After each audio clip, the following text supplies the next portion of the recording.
সারা বাংলা জুড়ে বয়স্ক মানুষদের এইরকম প্রবল প্রাকৃতিক একটা দুর্যোগ চলছে, শীত, তার মধ্যে তাদেরকে এই এসডিও অফিসের সিঁড়ি ভেঙে ওপরে উঠতে হচ্ছে, দোতলায় তিনতলায় উঠতে হচ্ছে। এবং আজকে সাধু সন্ন্যাসীরা, আজকে যারা হিন্দু ধর্ম করে এত চেঁচায়, আজকে আমাদের হিন্দু সাধুরা তারা পর্যন্ত এর হাত থেকে নিস্তার পাচ্ছে না।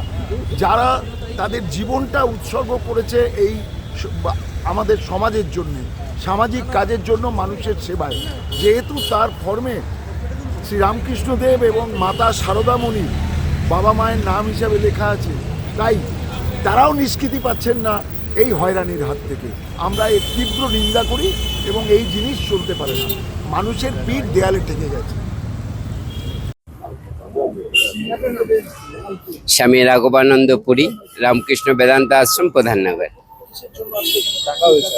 যেহেতু এখন হিয়ারিং চলছে, যেহেতু ভোটের জন্য সবাইকে তো ডকুমেন্ট জমা দিতে হচ্ছে, ভোটের লিস্টে যখন নাম আসছে, কিন্তু আমি একটা নোটিশ পেয়েছি, যে নোটিশে আমাকে ডাকা হলো এসডিও অফিসে। সেই এসডিও অফিসে আমি আমার ডকুমেন্ট যা রয়েছে, আধার আছে, ভোটার আছে, পাসপোর্ট আছে, সেইগুলো নিয়ে আমি স্যারের সাথে দেখা করবার জন্য এসডিও অফিসে আসছি। আমার নাম যেহেতু স্বামী রাঘবানন্দ পুরী, আমরা যেহেতু সন্ন্যাসী মানুষ, আমাদের ইষ্টদেব আছেন ভগবান শ্রী রামকৃষ্ণ, ইনি আমার পিতা।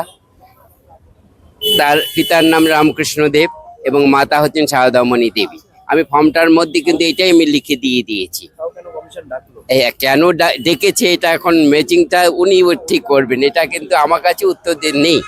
হ্যাঁ, আমাকে তিনি ডেকেছেন, আমার কাছে যা ডকুমেন্ট রয়েছে, আমি ব্যক্তি সেই যে ব্যক্তি যে স্কুলে পড়েছিলাম, সেই স্কুলের সার্টিফিকেটও আমার কাছে আছে, এপিডুপিট করেছি কোর্টের থেকে, শিলিগুড়ি কোর্ট থেকে, সেটাও আমার কাছে ডকুমেন্টগুলো রয়েছে। আমি সব ডকুমেন্ট নিয়ে এখন আমি আসছি, এসডি অফিসে যাচ্ছি।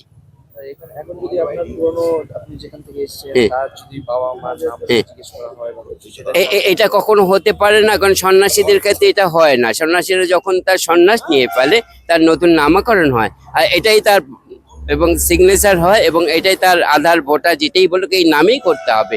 সে কখনো জোর করে তার পুরনো সিস্টেমে ফিরে যেতে পারবে না, কারণ পিতা মাতার পুরনো নামের সাথে আমার বর্তমান কিন্তু ম্যাচিং খাবে না। এটা জোর করলেও তো সব জায়গায় জোর কিছু খাটে না, এটা হয় না কখনো। আমার সন্ন্যাস নাম যেটা আছে সেটাই থাকবে, এবং আমার ইষ্টদেব শ্রীরামকৃষ্ণ পিতা আমার এটাই থাকবে। আমি কমিশন যদি বাদও দিয়ে দেয়, সন্ন্যাসীর ক্ষেত্রে কিন্তু ভূমির কোনো প্রয়োজন নেই। তারপর যে চিন্তা হবে আমাদের ঈশ্বরের উপর নির্ভরশীল, যা ঘটবে ঘটবে।